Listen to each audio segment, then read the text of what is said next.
All right, man, we back. Mercy Sports Talk. We're gonna talk a little bit about the game. It's a live review. Something I'm gonna try to keep up with throughout the season. I do a post game reaction video format, and then I do a live stream the following game on Monday. If the games are on Sunday, if the games are on Monday, then I do it on Tuesday. And the prediction videos for Sunday games will come out on Tuesday. I won't be knowing the injury report, but it is what it is. But I do appreciate everybody for checking in. Appreciate everybody's opinions out there, negative and good. Make sure you hit that subscribe button, bell icon button. Won't miss another video. In addition to that, share the video. Samuel, what's going on? Share the video and hit the like button on your way in or on your way out. But let's talk about what happened. Okay. Yesterday, and obviously everybody got mixed feelings, mixed emotions, and they got different people to blame. But really, what it boiled down to, the game should never boil down. It should never come to one point of blame. You know what I'm saying? People say, "Oh, Agnew, oh Taylor Decker did this. He was terrible yesterday. Oh, Matthew Stafford, they shouldn't have caught the timeout." Really, in a nutshell, a game should never come down 4GA 722 salute. A game should not come back. Oh, Stafford didn't do this, or if Agnew didn't do that. How I look at it as once you actually look at it, you look at the game. All right, just look at it for a minute. Matthew Stafford in the Lions offense. Hold on. Matthew Stafford in the Lions offense should have produced more than 27 points. Seriously, the offense should have put up more than 27. Everybody want to blame the defense. Well, the defense didn't do this, the defense didn't do that. They only converted on 3 third downs, if my memory serves me correctly. They only converted on 3 third downs in the third quarter. They had 33 rushes, I believe, between Marvin Jones and the two running backs, Anderson, Kerryon, and Tyler Johnson, I think, got one carry. And Stafford dropped back 45 times, which it should have never been. Skino Bino, salute. Trevor, what's going on? Real Talk with DeWine, what's going on? It should have never boiled down. That ratio shouldn't have been. Okay.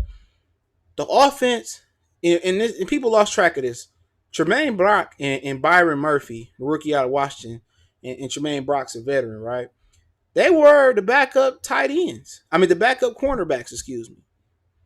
They were the backup cornerbacks. And people say, well, Matthew Stafford, and I'm about to pull up the stats. Matthew Stafford, he threw for this many yards, and he had 3 touchdowns, and he played. You can't blame Stafford. See, the stats lie. Don't believe that bullshit. Numbers lie, D-Town, salute. Numbers lie. Stafford was 27 for 45, 385, 3 touchdowns, right? His receivers, Amendola had the biggest day, 7 catches, 104. Jones and Galladay is what I'm looking at. They both had 4 catches apiece. Jones had 56 yards, and Kenny Galladay had 42 yards for 1 touchdown. And you telling me that they had the best matchup, one of the better matchups of the day? Byron Murphy on either Jones or Galladay if they landed outside, or the opposite on Marvin Jones. You telling me the only thing they can produce on the outside was just what? Just under 100 yards receiving between the two receivers. Amendola 8 in the slot. He did good. But really, the only thing they can produce was 8 receptions on those 2 cornerbacks. You know what I'm saying? They only. Oh, don't worry, Trevor be up out of here. There you go. Trevor be up out of here. It don't even matter. Appreciate it. 4G. I wasn't paying him no attention, but he got up out of here. But he only managed to hit them 8 times on the outside. Remember, they was going up against backup cornerbacks. And Byron Murphy, somebody I liked at the draft, he arguably probably going to start for the rest of the season. Tremaine Brock, he made a hell of a play on Kenny Galladay. I'm not saying Galladay should have caught that ball because Brock made a hell of a play. But the Lions only produced 27 points. And for people blaming the defense, and they did go into the prevent defense, and that was an issue, but the defense held it down. Quite frankly, the defense shut them out in the first quarter. They only gave up 6 points and 3 points in the second, and 3 points in the third. After a while, when you going three and out, or you ain't converting and you ain't putting up points, keep in mind the Lions only scored 7 points in the second half. They didn't produce no points in the first quarter, no points in the third quarter, 7 points in the fourth quarter, and 3 points in OT, and 17 points in the second quarter. The Lions were scoreless in quarters 1 and quarters 3.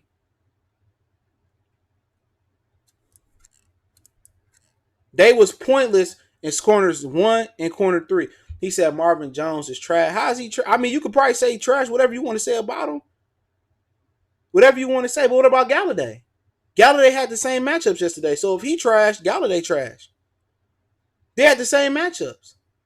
Is it the quarterback, or is it the receivers, or the cornerbacks from the Arizona Cardinals is better than we expected? That's all I want to know. 27 points versus two backup cornerbacks. They should have produced more points.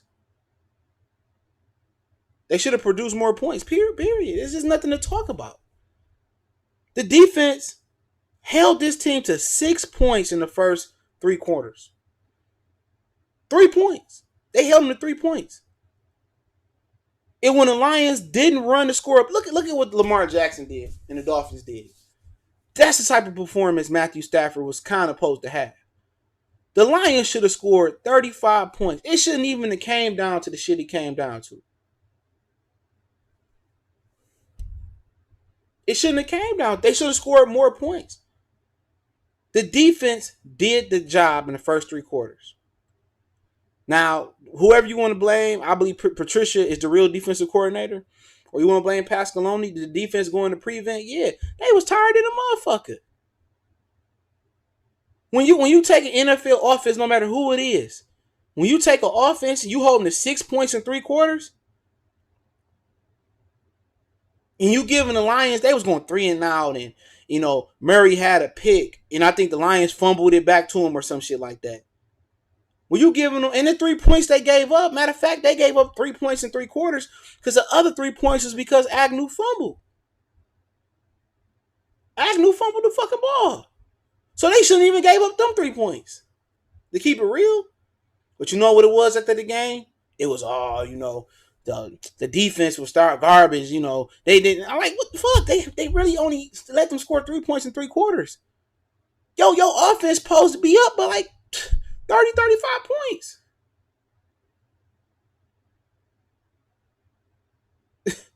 The defense did the job in the first 3 quarters. Say what you want to say. Walker was playing amazing. Then Rashad Melvin got hurt, and then they threw Agnew out there on the island. And you know how that went. But you know what? You know what kills me? You know what killed me? Calvin Johnson, you're right. Great game by Kennard. What kills me? It ain't never Matthew Stafford's fault. It ain't never his fault. For 11 years, going on 11 years, I got to hear this shit. Look at his ball placement yesterday. And I know everybody just look at the stats. They don't look at the balls. They don't look what he's throwing. He threw a couple good balls to Hawkinson, but a couple balls to Danny Amendola was behind him. You got to be a fucking acrobat to catch some of the balls from Matthew Stafford. You got to make your spectacular catch rating got to be over 85 to catch some of his balls. He has got some of the trashiest ball placement I've ever seen. Now, could that be accredited to? Hey, he rushing throws, and because Taylor Decker was letting people go by, credit to y'all. Whoever say that, I give you credit for that. Ragnow, he gave up a pressure in the middle. I remember in a D tackle or whoever it was, he came free, and Stafford eluded him. Stafford, he made a nifty move. He made some great throws, but really, in a nutshell, his ball placement is garbage. And like I said, I just keep it real on my channel. When you look at you know what you're looking at, and if somebody that played the game on several different levels, and you see some of these catches these receivers got to make, the shit is just crazy.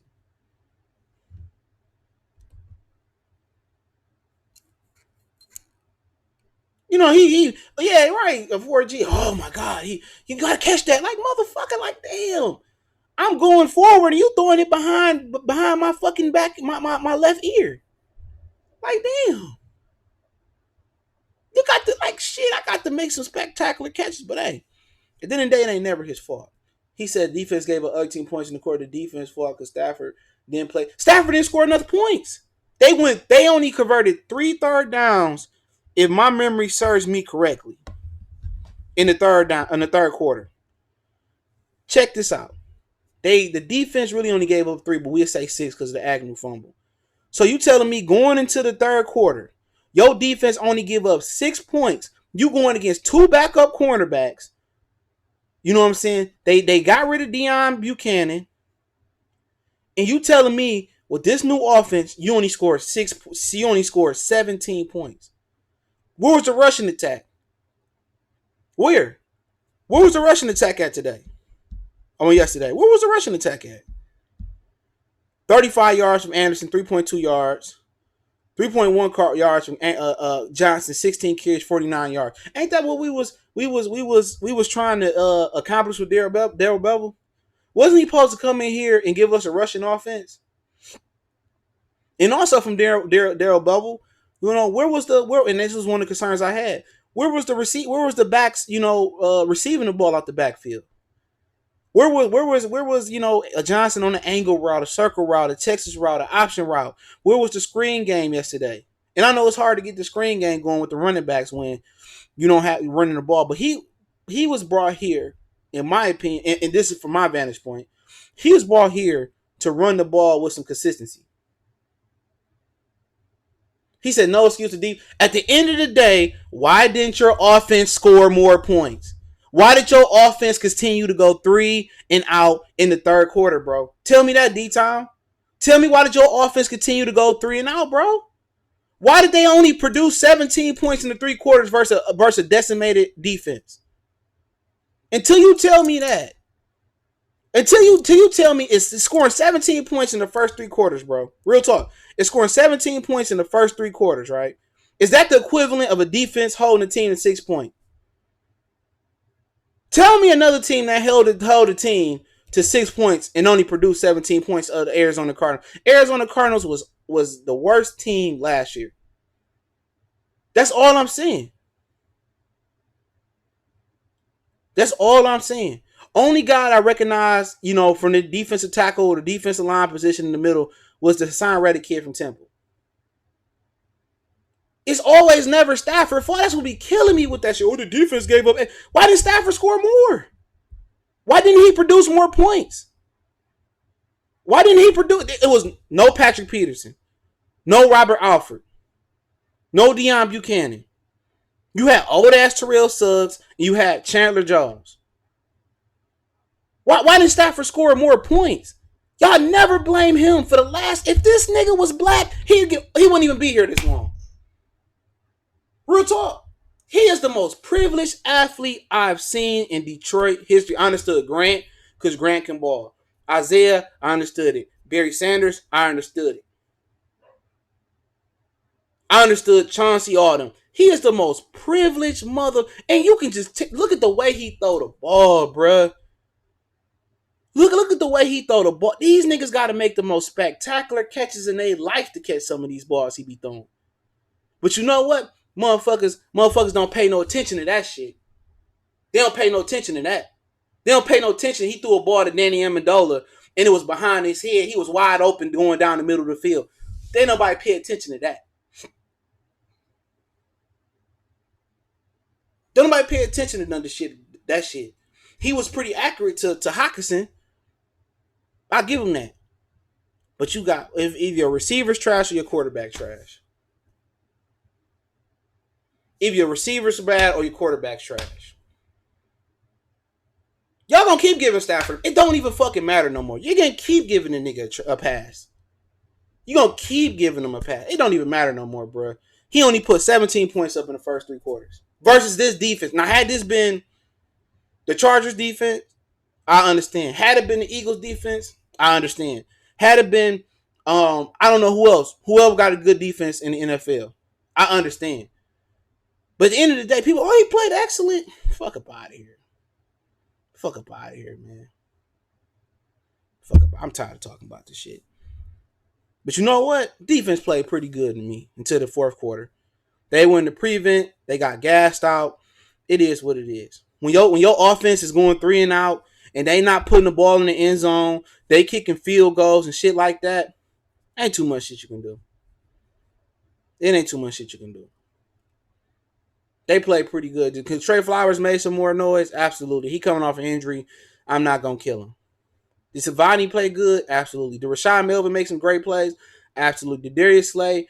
It took them a year and a day to put Darius Slay on Larry Fitzgerald. Did he do a good job? Absolutely. Tracy Walker give up some shit to Larry Fitzgerald? Yeah, that's Larry fucking Fitzgerald, even at 100 years old. Did Devin Kennard play out his mind? Yes, he did. You know what I'm saying? Did David Johnson really get off like that? He had a couple plays. You can't hold a really great player down. They gonna make a one splash play a guy like that. He gonna make one play. But it's funny how all the defense played great for 3 fucking quarters. And in actuality, Jay White salute. Actually, they only gave up 3 points. They played good for 3 quarters. In the fourth quarter, nobody asked why Stafford didn't score a point in the third quarter. Nobody asking why the rushing attack wasn't better under Darrell Bevell. What it boiled down to was a timeout. That's what it boiled down to. Everybody blamed the timeout, and they blame Jamal Agnew, and some people go ahead and blame Trey Flowers for the penalty he got. But all I'm saying, if you score a point in the third quarter, you scored a point in the first quarter, I mean, your offense shouldn't be struggling with a defense like this. He says 4 quarters. Yes, 4 quarters. And Matthew Stafford didn't score a point. And I'm going to say Stafford because he's the highest paid player on the team. Matthew Stafford didn't score a point in the first quarter. Matthew Stafford didn't score a point in the third quarter. He said, y'all wild for blaming coaches and special team. At the end of the day, no matter who the coach is, I understand the coaching made the timeout. Cool. You missed the beginning of the stream. Like I said, a game does not come down to one play. It shouldn't come down because you could have made several plays before that one play. Real talk. You could have made plays before that. We can blame the timeout. It is what it is.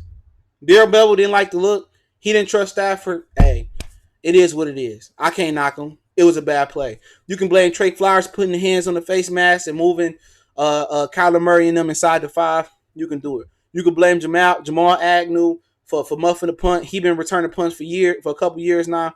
You can blame him. All right. You want to blame Taylor Decker for being ass juice? Hey, you can blame him. I'm not saying they don't deserve to be blamed. But all I'm saying, I'm giving a different perspective.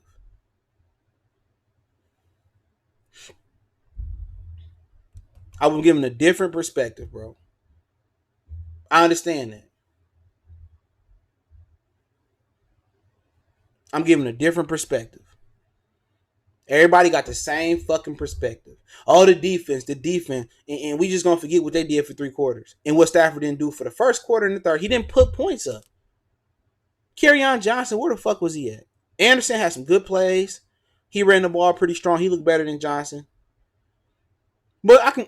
If you want to talk about coaching, I could take it a step further. Why did it take for the third or fourth quarter? I think it was the fourth quarter, maybe OT, to put Jesse James and give some help to Taylor Decker, even on the play where I think it was Terrell Suggs came and made Matthew Stafford fumble.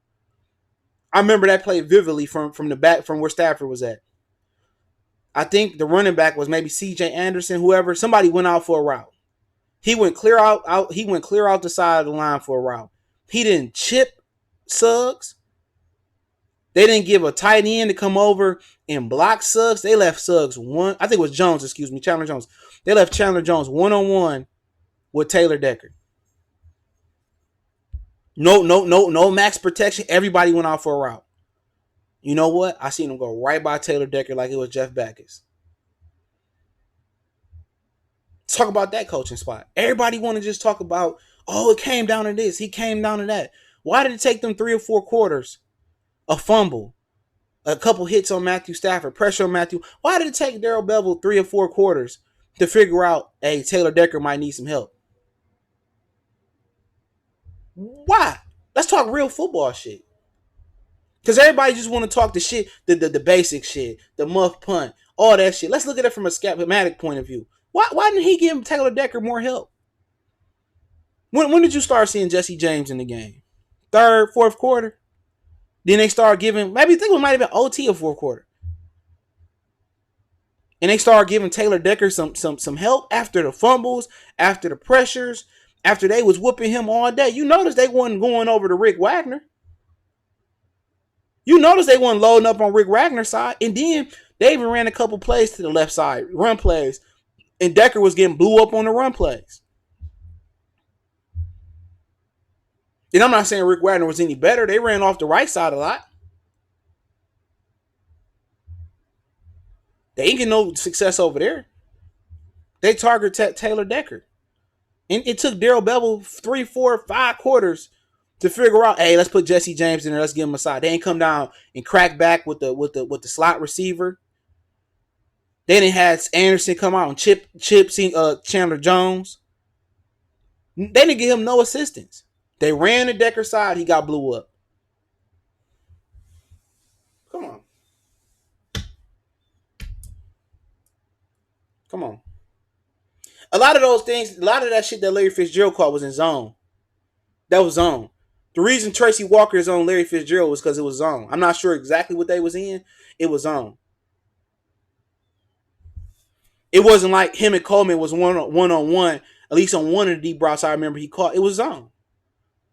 And then when the game got to a critical point, then they want to put their thinking cap on and they want to put Slay on him in man coverage. Remember that play? That wasn't no. Your average safety don't have feet to be a cornerback. That's tough to ask. I mean, Kyler Murray put the ball on the right thing. You can say coaching blew the job, whatever you want to say.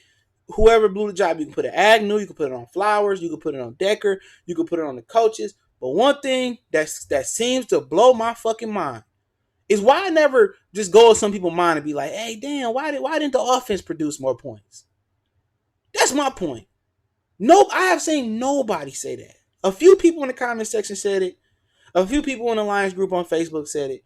But why did Matthew Stafford score more than 27 points on a defense that missing one of their jokers from last year? They safety linebacker Deion Buchanan. He moved on somewhere else.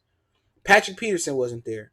Robert, the Alfred kid from Atlanta who came up, he wasn't there. You had a rookie cornerback of Byron Murphy, and I take my hat off to him. He balled out. Tremaine Brock, he made that play on the red zone on Kenny Galladay. Couldn't ask better coverage. Hey, you just got to shake his hand and say, hey, that was a good play. But the only matchup they can exploit was Hockenson over the middle and Danny Amendola in the slot. And they did a great job. They did a great job exploiting that. But you telling me I got a rookie out there, Byron Murphy, and my receivers can't beat him, and Matthew Stafford can't work outside the hashes? They couldn't get no post routes, no wheel routes, no comment. And also, I blame Darrell Bevell for not taking advantage of Kerryon Johnson catching skills. If Johnson ain't running the ball at the backfield, you do know he can run routes. You do know you can get him in space with the screen game. So, this is something to look. I'm trying to give a different perspective. Okay, everybody got the same narrative. They going down to the same play. The fumble by Agnew, the timeout. Okay, we all know that we've been reading about this shit all day. We've been hearing about this shit all day. We've been hearing about it. Trey Flowers didn't do much. Yeah, when you come off a shoulder injury, like I said, shoulder is composed of a lot of small bones. It's tough to come back from. So I'm not going to kill him. I've seen people get shoulder injuries never be the same. When he signed that $56 million guaranteed contract, did I know he had a shoulder injury? No, but hey, it is what it is. The defense got tired, and the offense didn't put the game away. Everybody want to blame the defense. In my opinion, other than that fourth quarter debacle they had, the defense played a better game. The defense had one bad quarter, right? They had one bad quarter, the fourth, and it is what it is. They went to prevent. Rashad Melvin got injured. They was tired. Cool. Matthew Stafford had two bad quarters. The first quarter, he didn't produce a damn thing. The third quarter, he didn't produce a damn thing. Defense had, but they gonna blame the defense. That's just how I go. That's how I go in Detroit. Everybody for the last 11 years, and I'm gonna keep saying, and I open it up for questions. For the last going on 11 years, we've been losing, we've been losing, we've been losing. It's two things that stick out to me going on 11 years for Matthew Stafford right here. It's two things that stick out for me. One, the first thing that stick out to me, well, the second thing that stick out to me is the point that whoever come in here, Linehan, Lombardi, Cooter, Caldwell, Schwartz, Matt Patricia, they don't understand what the number one problem is. All right? The number one problem with the Lions is the inability to run the ball, period. That's it. The ability to run the ball with consistency. James Stewart and Reggie Bush is our two last 1,000-yard backs. Stewart the year after Brady retired, and Reggie a few years ago now. The inability to run the ball. That's the biggest thing. And the other thing is the quarterback. And I'm going to say it, and I'm going to say it again. He ain't the guy for the job. He ain't. He ain't. He might be good in Kansas City. He might be good in Houston. He might be good in Denver. He might be good with the Jets. He might be good with the Bills. He might be good with the Colts. He might be good with the Jaguars of Jacksonville. He might even be good with the Dolphins of Miami. He might. But for a guy to be successful at the quarterback position for the city of Detroit and the Lions, for somebody to be successful, it's going to take a special quarterback. It's going to take a blue chipper like John Elway. It's going to take a diamond in the rough like Tom Brady. It's going to take a superb talent like Aaron Rodgers. It's not going to take a guy like Matthew. And Matthew Stafford might have went somewhere else and been the greatest quarterback of all time. He probably had Super Bowls in Pittsburgh, but Detroit is a different struggle. Detroit is a different struggle. So, hey, it is what it is. People going to have their opinion on it. But like I say, and the brothers that I speak to about the Lions around the way sometimes, we all say the same thing. We all say the same thing. But go ahead. I got questions. He said Stafford had poor coaching. It is what it is. Whatever you want to say. And I said it. And I said it this year. Ain't Java best have 1,000? I'm not sure on that one. Check it out for me. But like I said before about this shit, I said coming in this year, I give him the benefit of the doubt. He got a new offensive coordinator. If it don't work out with Bevel, so it wasn't Bevel. It wasn't Stafford fault. It was Bevel. Before him, it wasn't Jim Bob Cooter fault. It was Stafford fault. It was Jim Bob Cooter. Before that, it wasn't Stafford fault. It was Joe Lombardi. Before that, it wasn't Stafford fault. It was Scott Linehan. Either the Lions management need to do a better job of getting an offensive coordinator in here, or it's the quarterback. And like I said, if it don't work out this year, and I said it before, it's the quarterback. Quarterback. I don't care what y'all say. If it don't work out this year, it's the quarterback. Black Rose say Stafford is a Flacco type. Flacco got a ring, but he was in a different organization. And alternative, Stafford has 2 rings with the Houston Texans. You fooling, Divine Rap. No other quarterback could do better with the same shit he's dealt with. Probably right. I just said it. Detroit is a different struggle. It's gonna take a special quarterback to come in here and rise up. Don't get me wrong. Like I said before, he dealt with some shit. Y'all don't have an opinion. It's about fact. Can't give up 18 points. You got to score more than 7. You got to score more than 27 fucking points versus a defense that don't have 2 cornerbacks, bro. They first starting 2 cornerbacks. Who the Arizona play next week? Who they play next week? I'm about to check. Let me see who Arizona play next week. They play the Ravens next week. All right? They play the fucking Ravens from Baltimore next week. Let's see how many points Baltimore score next week. Let's see how many points Baltimore score next week. Let's see. Let's see how much Baltimore rush for next week. And let's see how many points Baltimore put up next week. If they hold Baltimore shit to 30 points or under, I'll be like, hey, Arizona just got an underrated defense. It's the Fords and Stafford. Arsenal were. I think it's just the force, to be honest. But like I said, it is what it is. Flacco had the best defense in the league. You right? He had Anquan too. He had a few people over there. He would have had another ring if Lee Evans. Remember Lee Evans from Wisconsin and dropped that ball. He said, "Bring him the whack for family or one." Oh, they definitely get the grunt of the blame, and that's on the coaches to get running backs more. You mean more points? Hey, whatever you want to blame or whatever you want to say. You want to keep blaming coaching? Y'all wanted Jim Caldwell to fuck up out of here. Y'all got him up out of here, and let the Lions go and regress. Now I ain't been harping. I haven't been one to harp on the Jim Caldwell bandwagon. I haven't. Y'all keep asking questions. I haven't been harping. Oh, they should have kept Jim Caldwell. I ain't say that shit. My only thing was I like Terrell Austin. That's it. Renard saying so we can't predict how the season gonna go off one game. They did good on both sides, so it's no point to getting work. No, it is. Okay. Now I'm gonna just put it to you this way, all right? Same. You could be right, you could be wrong. But you tell me this, right? And this is why people getting worked up, saying, all right? Richard saying. Are the Cardinals better than Chargers on paper? No. Yeah. Are they better than the Philadelphia Eagles on paper? No. Yeah. Are they better than the Kansas City Chiefs on paper? No. Yeah. Are they better than the Green Bay Packers on paper? No. Yeah. Are they better than the Minnesota Vikings on paper? No. Yeah. Are they better than the New York Giants on paper? Maybe. Are they better than Oakland Raiders on paper? Maybe. Are they better than the Chicago Bears on paper? Probably not. The Cowboys? Probably not. So when you don't get a victory over the team that had the worst record in the NFL last year, and that may be one of the worst teams in the NFL, not named the Miami Dolphins, then of course people gonna panic. Of course people gonna panic. Now can they go out there and beat Los Angeles next week and beat the Eagles the week after that? Yeah, and then we all forget about the Cardinals game. We forget it was a draw. It is what it is. Detroit needs to win this week to get back on track, and I'll shed light on this game this week a little bit. But like I said before, I ain't gonna never stop blaming Stafford. You make all that fucking money.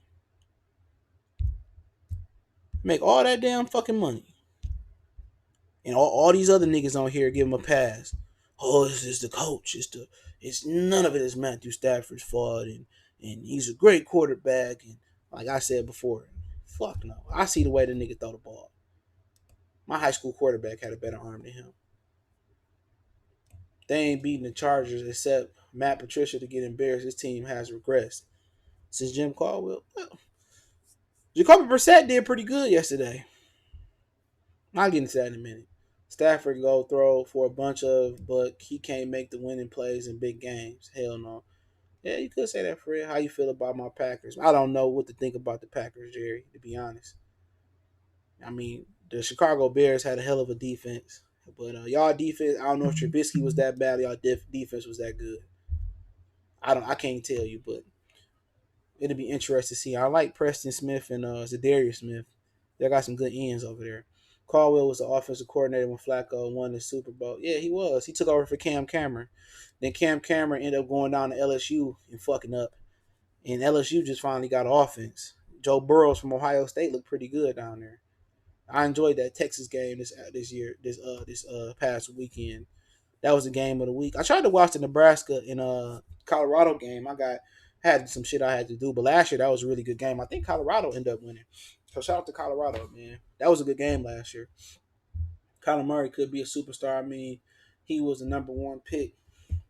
Could be. Anything is possible. No Melvin, so we should be good. Did you not see what happened yesterday? Did you not see what they did yesterday? Eckler got fucking down yesterday. Both of their running backs went for over 50 yards. Jackson had 9.5 yards to carry. Eckler had 4.8 yards to carry. And Justin Jackson, he from the big team with the Northwestern. And Eckler had 6 catches for 96 yards and 2 touchdowns. But I'll get to the Chargers in a minute.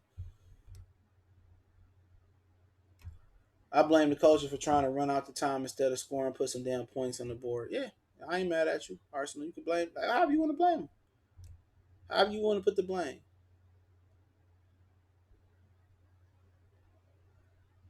Bears offense is terrible. Could be. What's up, Sean? I see you. But at the end of the day, I'm gonna say y'all keep saying blame the coaches. Y'all blame the first coaches. Whoever I think it was Jim Schwartz and them. Y'all blame Jim Schwartz. Y'all blame Scott Linehan.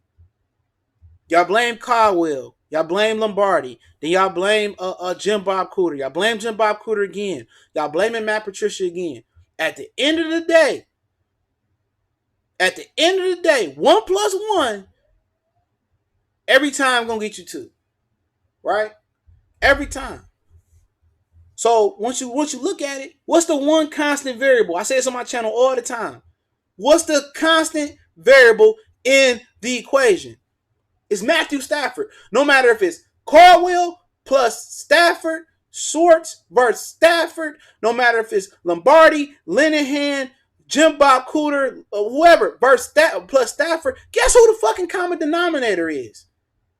It's two of them. It's Matthew Stafford and it's the Fords owning the team. That's it. No matter the coordinator, no matter the head coach, whatever, the one fucking constant variable is Matthew Stafford in the Forbes. Let's just skip over that shit. Been saying the same thing for 11 years now. Y'all gonna make excuses for him. For 11 years. I have never seen no shit, but they still make excuses for Andre Drummond. Maybe it's a Detroit thing. People still think Andre Drummond could be a championship caliber center. Harrison say Arizona abused him. Yeah, you get your money. That's what happened. If you're a top defense, you don't let a 5'2" rookie throw for 300 yards. Yeah, you're right. Give you that. But if you're a top quarterback, you don't let a rookie cornerback and a journeyman Tremaine Brock lock down your top two receivers. You throw the motherfuckers open. He said, right? He said, bro, it's so much that went wrong last night. It's so much that went wrong. It's the last 11 years, last 15 years that went wrong. The reason people panicking is because this was versus the worst team last year. Said the one said, "You right. I actually believe everything Valenti said. I ain't listened to Mike Valenti in over a year. I think I caught whoever come in before him. I caught them talking a little football, and I caught the other dude, not Pat Caputo. What's the other motherfucker? Is it Pat Caputo? I caught him talking Lions and Tigers the other day, but I really wasn't paying no attention. I got Sirius XM satellite radio, so you get in your phone, you get in your car. So I don't pay them no attention. So if I'm saying what Valenti's saying, I ain't listen to him. You like my Packers defense? You gotta see who y'all play next, Jerry. Who y'all play next? Who they play next? Cause I don't know about Trubisky. A lot of these dudes, man. To be honest, a lot of preseason was critical, and a lot of teams struggled. You know, Carson didn't play no preseason yesterday, and Carson Wentz, and he looked terrible in the first half until he woke up. So y'all play the Vikings next. Oh, we should know next week how good your offense is, or your defense is. So it is what it is. So we must say about the last three coaches, don't you think it's Matthew Stafford? Don't nobody trust him to put the game in his hand. I just did a video about that. He said, trust me. I just talked about that in another video. I ain't want to sound redundant. Jim Caldwell tried to make him a game manager. Y'all forgot Joe Lombardi said he was stupid on the way out. That didn't make press clippings. He said Matthew Stafford was too stupid to pick up on the offense or some shit like that. But they gonna protect Matthew Stafford, bro. It is what it is. You just gotta let it be what it be.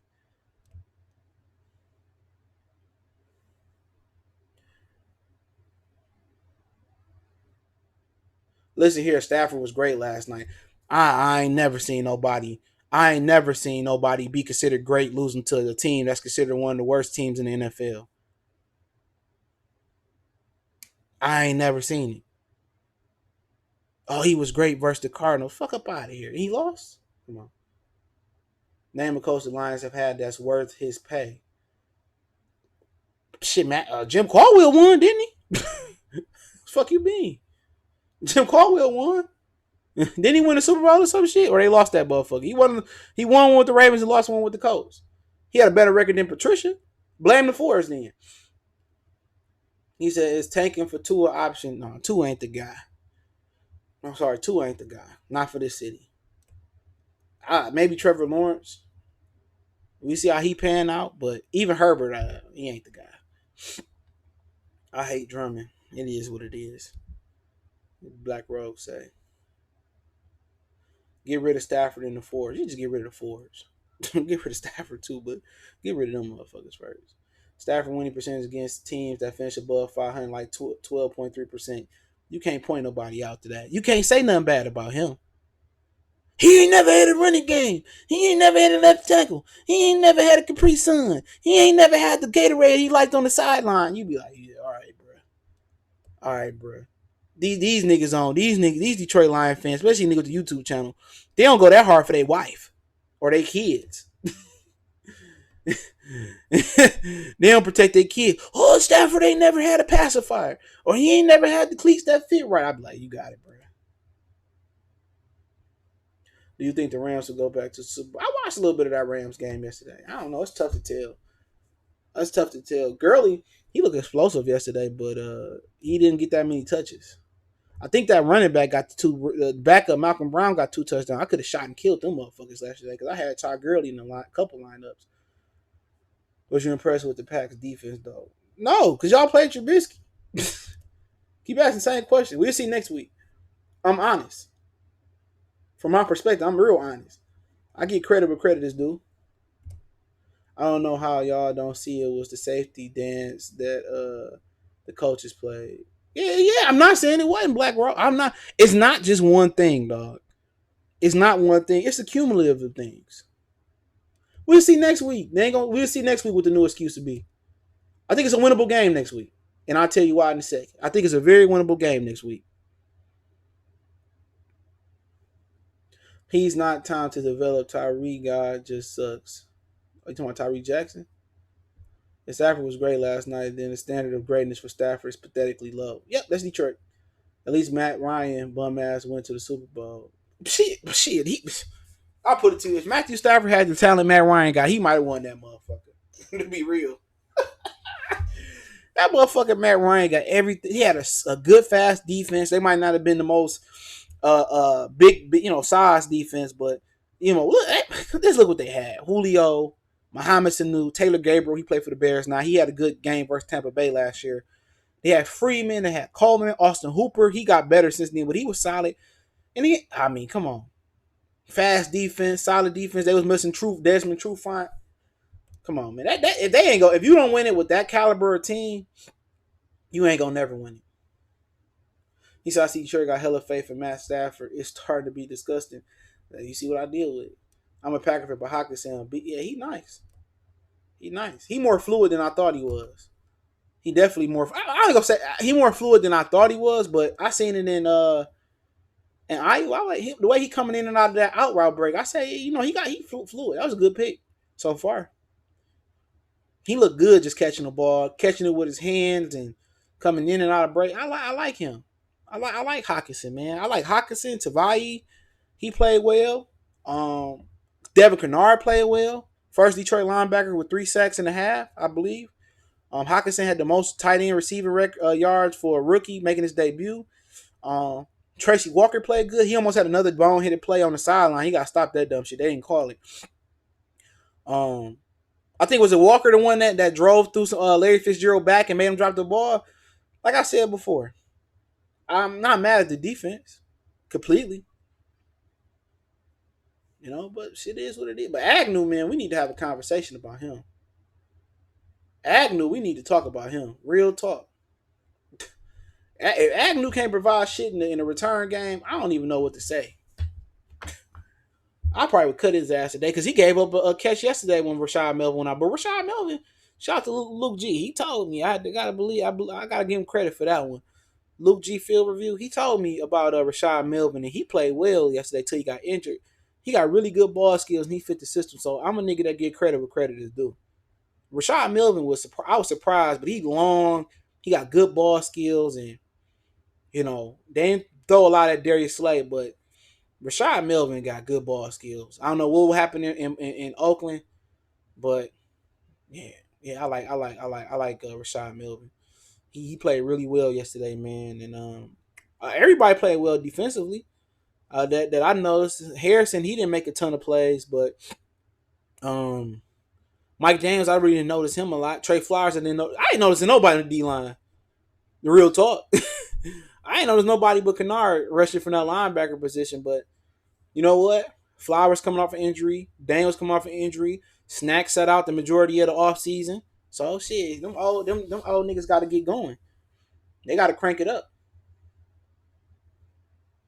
I think Agnew was the one hit. Well, don't forget he injured his knee last year too. That was a drastic difference between, when you fuck up them knees, whatever injury he ended up having, you ain't usually as quick as you once was. You feel what I'm saying? So one of my guys told me like he ain't gonna be the same after this, and he was right. He said Patricia is a failure. Jalen Lyons, we don't have to wait 10 years to see these guys won't work. The Lions let their employees overstay their welcome. Yeah.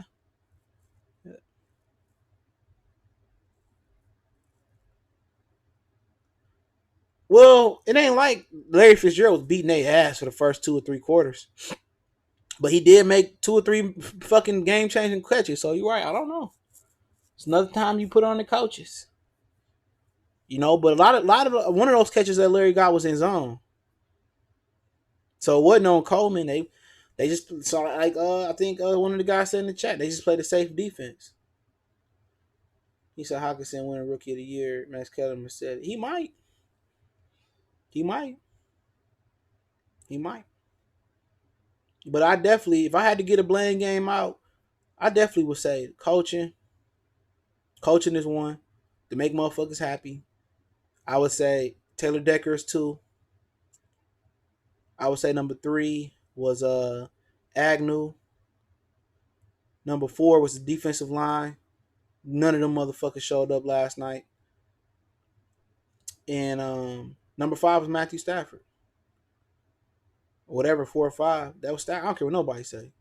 You make all that money, you better put more than 27 points up versus Arizona. But you never know. Arizona might have the greatest defense we ever seen. But kind of look at the Chargers, man. I watched a little bit of the Chargers game yesterday, but obviously the Lions game was on. And I think it's a winnable game. And I said this from the beginning of the season. I felt that they should have went 2-0 versus the Cardinals. Obviously they is 0-0-1 right now. But one of the things I noticed about just watching the Chargers, and this is a team that I follow. You know what I'm saying? For whatever reason, I like LT. I remember Breeze was over there. Michael Turner, Darren Sproles. Used to play with them on Madden.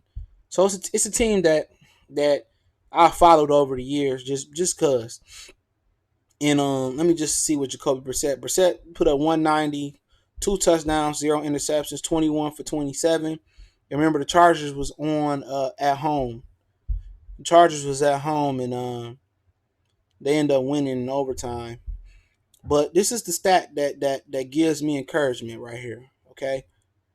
Melvin Mack went for 25 carries, 174 yards, and 1 touchdown.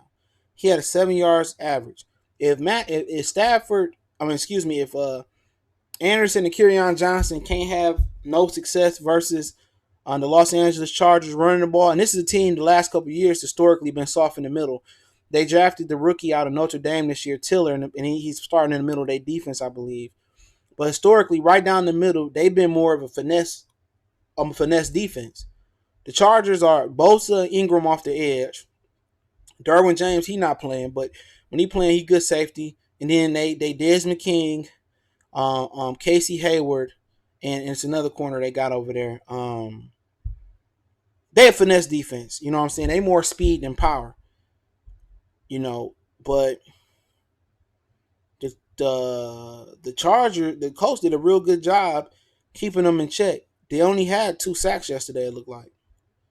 Bosa had a sack and Melvin Ingram had a sack. But what you want to do versus what you want to do, and they got the Davis kid, Thomas Davis from Carolina. But it should actually give you a nice vantage point on how good the Lions run game is. with San Diego, and I said this going before they even took a snap versus Arizona. You have to run the ball north and south. If they throw the ball more than 35, 40 times, depending on how the duration of the game, if the Stafford drop back 45 times versus the Los Angeles Chargers, they're going to lose.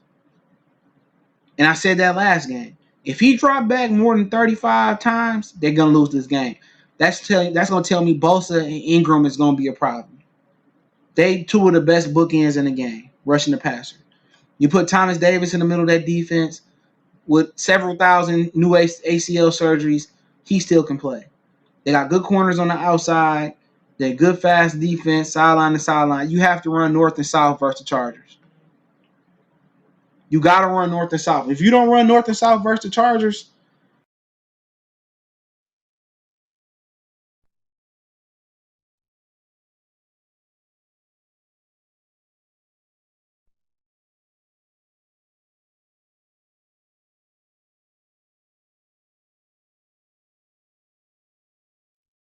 Excuse me.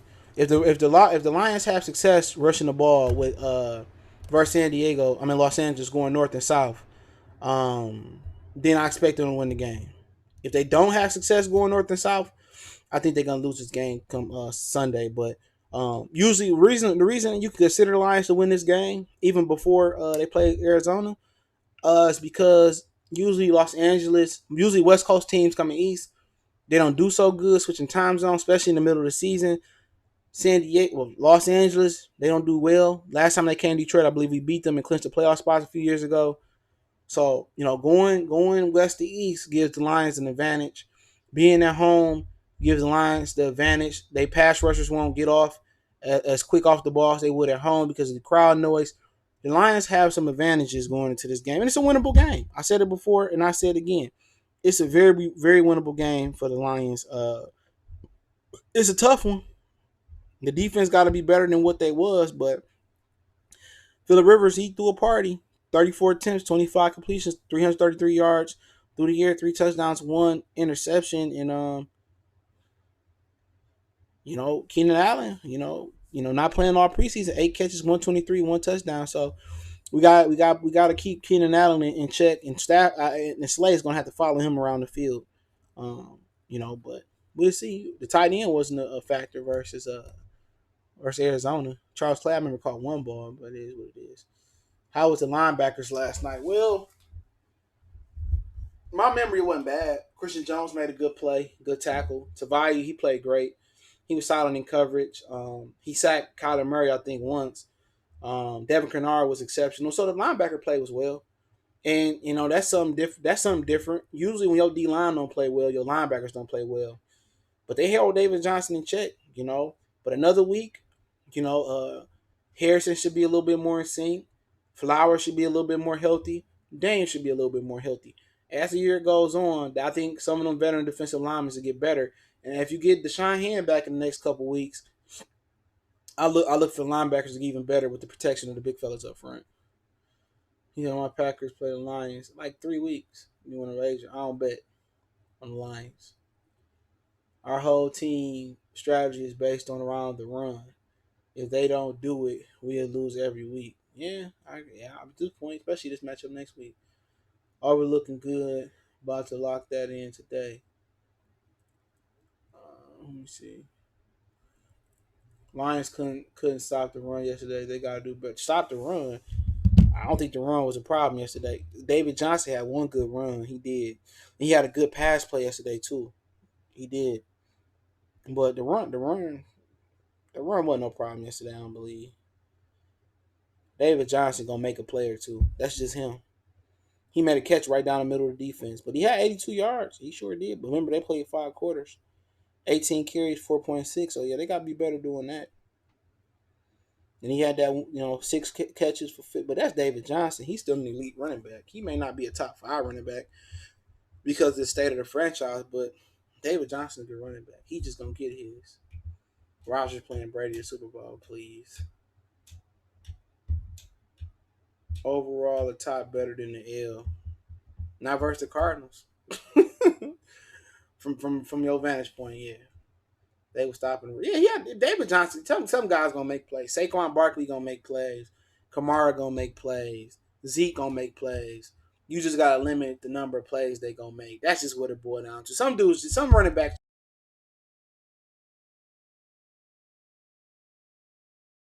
top 10 back. He'd probably be closer. He'd probably be a top 5 back if he had a better offense around him, a more successful team. But he's a good running back. We broke his hand or some shit a couple years ago, and he probably just hitting his stride. But like Saquon Barkley, he good running back, but playing in New York, he got it tougher than most. He got it tougher than most. Saquon a bad boy.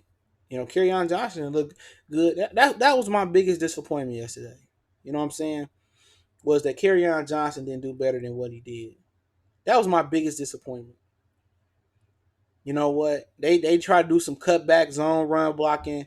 He didn't have no success, and no matter if it was James Stewart, Kevin Jones, Javid Best, Reggie, Joy, Kevin Smith, um, Amir Abdullah, whoever it was, we just seem not to be able to run the ball. That's been the Lions' biggest curse.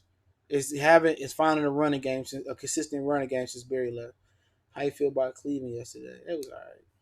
They got their ass whooped. The Tennessee a good football. They a good football team. They're a physical football team. And if you told me Greg Robinson was the Browns' left tackle, I would have been like, they probably would have lost. But Tennessee didn't have a left tackle neither. Taylor Wan from Michigan got suspended for performance and had some drugs. But you know what? And I said this yesterday. People might not like it. The Browns gonna be the Browns, and the Lions gonna be the Lions until it change. That's just what it is. Until they change, you can't assume the Lions or the Browns gonna be better than what they've been, because it's deeper than this than what's on the surface. They got to change the culture. Both organizations got to change the culture to actually turn it around. And the Lions, they trying to change the culture. The Browns trying to change the culture. They try to play with swag, but you got to be humble. You know what I'm saying? You got to do something before you can brag. But like I said before, people didn't like it. I said the Browns gonna be the Browns, the Lions gonna be Lions until proven different. It's not a player thing. It's not a city thing. It's an organizational thing. It's deeper than that. It's the root of the problem. Until the owners think different, until the owners act different, then it's not gonna be no different. It started from the top on bottom. You was only as good as your weakest link. And if your weakest link is the owner of the Browns or owner of the Lions, is your weakest link can't be the owner. But I was thinking to myself before they played yesterday, I was like, the Buffalo Bills, they sell their team, and the owner asked the wife, Ralph Wilson or whatever, he tell the wife, don't sell the team. He died, she sell the team. Bill Davidson died, Tampa Bay Lightning, Detroit Pistons, he owned them. He tell his wife, don't sell the team. She instantly sell the team. Right? I'm like, damn, why we couldn't have that type of luck? You feel me? Like, damn, why we couldn't be one of them? And what's so fucked up about it is, well, the good thing about it is Martha Ford family don't want nothing to do with the Lions. So if she so happens just to move out the way, I don't want to wish death on nobody, but she just so happened to say move out the way and somebody else take control, the chances is they might sell the team. You know what I'm saying? But at the end of the day, I'm like, man, Van Star win said we should win the beat AZ 3-5 by 3 or 5. I said that yesterday. How about Fish showed out? Didn't he? He's a Hall of Famer. He's a top 5 running back, a receiver in my opinion, all time. Larry Fitzgerald, top 5 receiver. Once you look at the ability to run the route tree, the ability to come out of breaks, the catch radius, he got one of the greatest drop rates in NFL history. Everybody say, "Oh, Randy Moss the greatest" because he made the flash plays. You know what I'm saying? Randy Moss made the splash. Everybody see the deep pat, but ain't nobody see once you jam Randy Moss and you able to challenge him at the line, Randy Moss will quit. If you can stop Randy Moss from going over the top, which was difficult, early on, Randy Moss will quit. Jerry Rice, in route, in breaking routes, post route, double moves, post corner routes, slant routes, drag routes, whip routes, deep in, shallow cross. crossing routes, comeback route, the entire route tree. If Larry Fitzgerald couldn't run the route tree, if he couldn't run the route tree, he'd be Dez Bryant. He'd be as useless as an empty pack of gum. That's what you got to understand. It goes to the same thing in the NBA. If you got a player that just get by athleticism, he could jump, he could run, he could dunk, but he ain't got the skills, he ain't got a go-to move, step back jumper, or he can't post, a big fella can't post up and got a go-to move. If he ain't skilled, he ain't gonna last. Once that athletic ability drop off, then he's an ordinary player. Kind of put in an NBA perspective for people. When you got somebody like Larry Fitzgerald to last that long, it's because he can run the route tree. He's a technician. And only real, true football people can appreciate what Larry Fitzgerald doing. That's why he's in my top 5. Easy. One of my favorite receivers to watch. Love some Larry Fitzgerald. Love Larry Fitzgerald, man. You just watch him play, you got to appreciate it.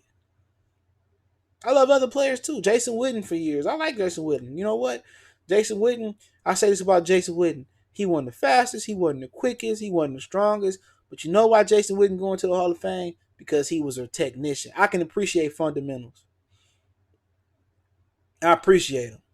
He's a fundamentally sound football player. So many times you get players that get by athletic ability because he a freak athlete or he fast, he quick. I appreciate the guys that wasn't the fastest, that wasn't the quickest, because it remind me of me when I played. Wasn't the fastest, wasn't the quickest, wasn't the strongest, wasn't the biggest. But once you master technique and fundamentals, you go, with a little bit of hard work, you go as far as you want to go. L5 player, salute. So I love me some Larry. I couldn't even get mad. I'm like, man, it's Larry Fitzgerald. Why you think he's still doing it at the level Witten, Rouse, and Larry? Oh, great. Yeah, fuck Dallas. Yeah, fuck Dallas. I'm just talking about Witten. I like Witten just the way he play, especially in his prime. I ain't like him in the booth though, Lamite.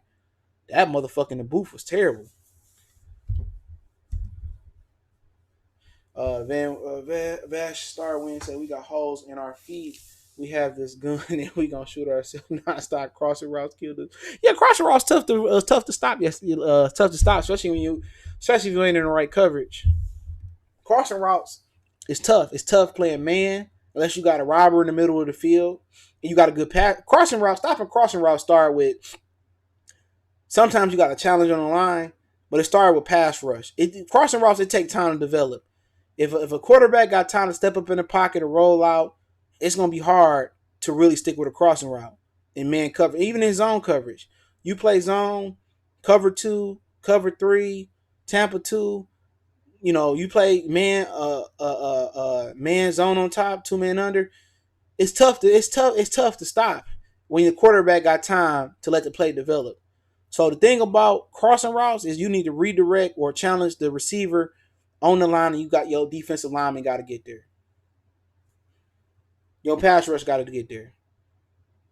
If it don't get there, 9 times out of 10, that crossing route, quarterback got some accuracy, is going to get there. Who died and made the Cowboys the America's team? Them niggas stole our colors too. Fuck the Cowboys. But yeah, let me get out of here, man. I'm going to go live on the other channel, y'all. So anybody on my other channel, I'm going to go live over there. Give me about 20, 30 minutes, man. I'm going to go check on the dog and shit. This nigga want to run off and get some coochie today. This nigga, man. He about to get spaded. It's like, no. My dog probably be bad. Hey, appreciate it. Y'all want to check out the channel, Goodfellas Sports TV. Appreciate the love and support. Keep sharing the video.